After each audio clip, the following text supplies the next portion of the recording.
Assalamualaikum warahmatullahi wabarakatuh. Om Swastiastu, Namo Buddhaya, salam kebajikan sahabat-sahabat dimanapun juga berada. Pelaporan Roy Suryo CS yang dipelopori oleh si Tompel X HTI terhadap Andi Aswan itu ditolak oleh Polda Metro Jaya. Dan saya yakin mereka juga ini tahu dari awal bahwa pelaporan mereka ini akan ditolak. Kenapa? Karena legal standingnya tidak jelas. Yang dilaporkan ini kan ketika Andi Aswan menampilkan scan ijazah Pak Jokowi di salah satu acara TV nasional. Kenapa saya bilang legal standingnya tidak jelas? Sebab kan yang punya ijazah ini Pak Jokowi. Kecuali Pak Jokowi merasa dirugikan. Nah, itu bisa saja Pak Jokowi yang melapor. Tapi kan apa yang dilakukan oleh Andi Aswan itu adalah meluruskan sebenarnya narasi penyesatan para kucuk pemburu ijazah ini terkait soal ijazah Pak Jokowi. Lalu itu dia tampilkan, jadi tidak mungkin Pak Jokowi akan melaporkan Andi Aswan.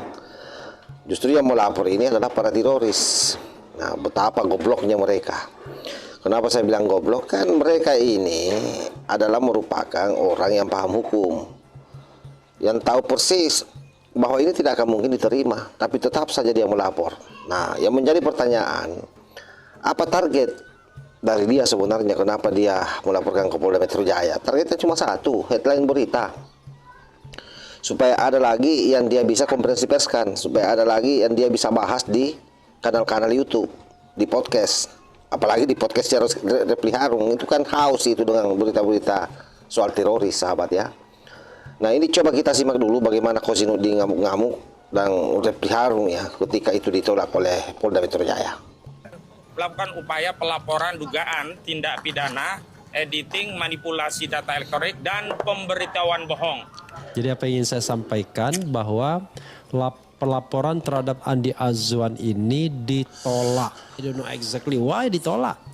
Padahal kalau kita bicara peristiwa pidananya, pasal yang bisa dikenakan dan unsur-unsur yang memenuhi itu ya, intinya ini peristiwa, ini pasal, lalu how to the pasal, the article and the fact itu connected, yaitu itu yang kemudian bisa membuat ini diproses lebih lanjut.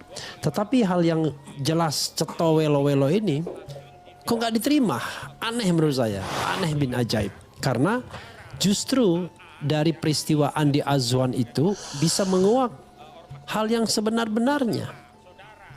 Justru yang diterima pelaporan Michael Sinaga, pencemaran nama baik ketika Andi Aswan mengatakan wartawan apa, wartawan saya lupa ya. Pokoknya wartawan abal-abal atau gadungan atau apa. Pokoknya intinya wartawan yang bukan sebenarnya.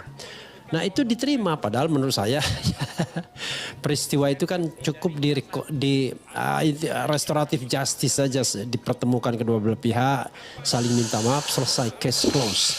Nah, yang serius seperti ini kok malah tidak diterima oleh penyidik, padahal jadi manuver yang dilakukan oleh mereka ini efek dari ketakutan sebenarnya, sahabat. Jadi seluruh tindakan-tindakan yang dia lakukan itu, selain karena dia sudah semakin terjepit, tidak ada satu pun pelaporannya yang diterima, kan ditolak terus ini. Baik pelaporan yang sifatnya langsung ke lembaga-lembaga ditolak. Pertama dia ditolak di Komnas HAM. Pernah juga melapor ke Kompolnas, ditolak juga. Karena yang dilaporkan itu adalah kriminalisasi terhadap dirinya yang diduga dilakukan oleh penyidik Polda Metro Jaya. Lalu dia melapor ke Komnas HAM. Di Komnas HAM itu bahkan pernah disuruh menunggu lama baru dilayani. Dan sudah ketiga kalinya ke Komnas HAM. Pernah juga ke DPD RI. Pernah juga ke DPR RI. Nah, bahkan sampai ke Amnesty Internasional melapor waktu Egy Sujana itu ke London. Jadi memang apa yang mereka lakukan ini pola klasik sebenarnya. Jadi begitu terdesak berupaya mencari perhatian publik. Sebab seperti yang saya sampaikan tadi, bahwa dia juga yakin ini bahwa laporannya tidak akan diterima. Karena yang bisa melaporkan itu yang punya ijazah itu kalau merasa dirugikan, yaitu Pak Jokowi. Dan saya yakin justru Pak Jokowi senang dengan apa yang ditampilkan oleh Andi Aswan. kecuali ijazahnya tompel yang ditampilkan di situ, baru dia bisa protes. Nah, disinilah sahabat ya. Jadi berbahayanya itu kalau yang namanya kebencian dipelihara. Sebab seluruh tindakan-tindakan cenderung tidak terkontrol. Atau bisa jadi memang sekali lagi itu sengaja dia melapor untuk mengejar headline pemberitaan di media. Karena apa saja yang mereka lakukan hari ini, para kucuk pemburu ijazah ini memang potensi viralnya besar. Apalagi kan yang disinggung ini Pak Jokowi. Sampai-sampai anggota DPR dari Demokrat Benika Harman juga kan ikut-ikutan memframing ijazah Pak Jokowi karena yang dia cari memang popularitas.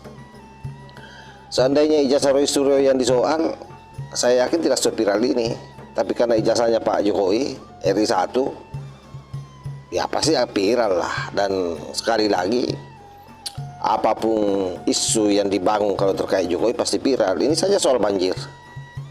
Framingannya kan luar biasa terhadap Pak Jokowi, seolah-olah bahwa konsesi lahan itu yang dilakukan oleh Jokowi gila-gilaan sehingga mengakibatkan banjir bencana. Padahal ketika dibuka data ternyata jauh lebih dahsyat Pak SBY selama 10 tahun 55 juta hektar lahan yang diberikan kepada korporasi untuk dikelola. Nah inilah sahabat ya, betapa pentingnya sebenarnya itu yang namanya data. Betapa pentingnya yang namanya sebenarnya informasi itu valid, verifikasi sebelum dibicarakan ke publik. Nah, tetapi apa yang dipertontonkan oleh Panci soal pelaporan itu betul-betul satu pelaporan yang sifatnya ngawur ya. Untung itu polisi sawah, seandainya mungkin kayak saya polisi itu yang hadapi mereka itu, saya sudah lempar itu berkas.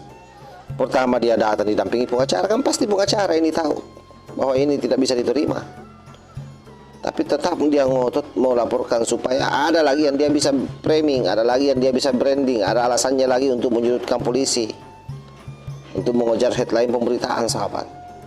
Saya kira begitu ya. Wallahul muwaffiq ila aqwamit thariq. Wassalamualaikum warahmatullahi wabarakatuh.